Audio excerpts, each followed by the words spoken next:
Product Spotlights number 502 features the 1980 creature feature film Alligator.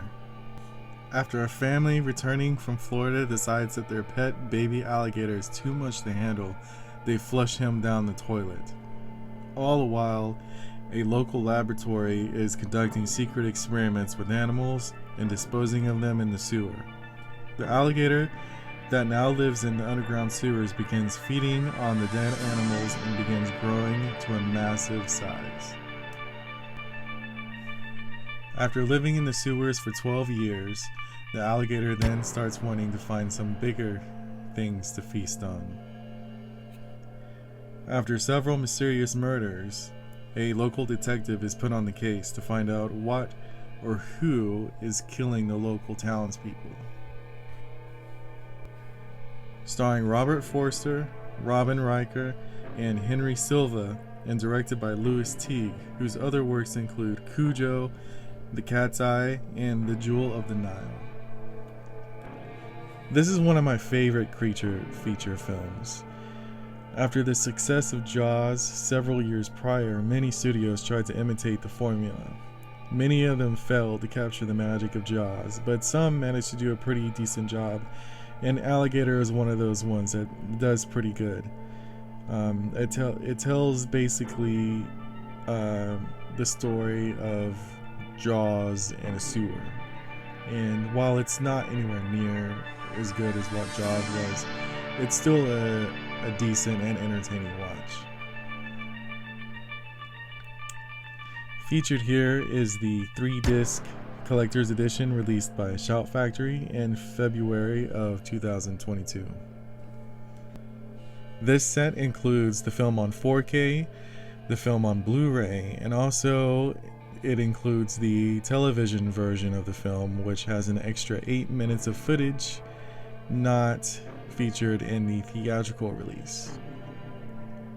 Also included in the set are brand new interviews with the cast and crew.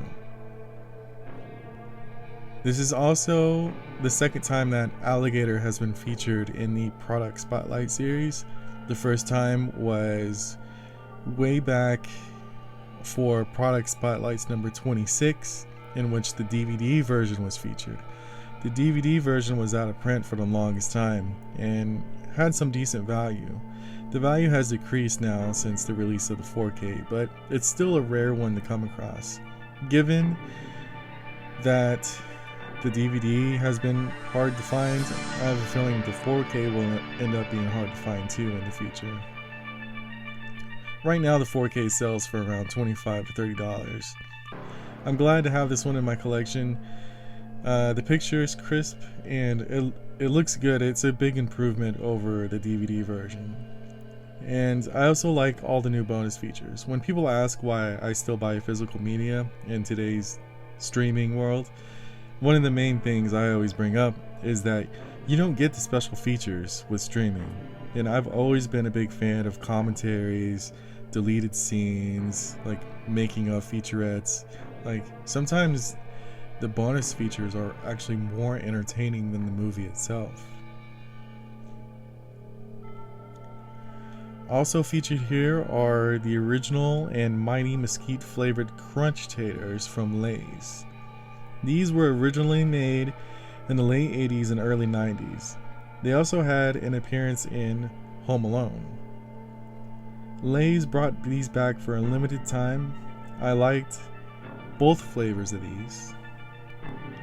These were basically the very first kettle cooked style chips that were marketed by a big company. So if you like chips with extra crunch like I do, then these are for you. Also featured is the brand new, or should I say rebranded, lemon lime soda from Pepsi called Starry. This has replaced Pepsi's previous lemon lime soda, Sierra Mist. While very similar to Sierra Mist, I think Starry has a little bit more of a lemon taste. I still prefer Sprite though, when it comes to lemon lime sodas. I'm not a big fan of the name either. Like the name Starry sounds like it's missing something. Like I think it should be Starry Sky or Starry Night. Like Starry just feels incomplete. But who am I? I'm just a consumer. Their marketing department obviously knows more than I do. And lastly featured are the limited edition Most Oreo Oreos, which are extra thick Oreos with cookies and cream flavored filling. I thought these were just okay.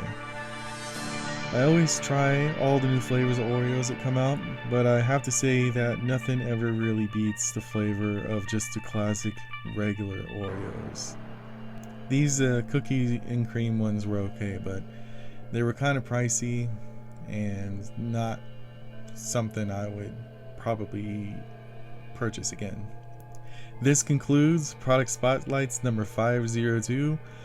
All previous entries of this series are available to view on this channel and also on Facebook at Popcorn with a Fork.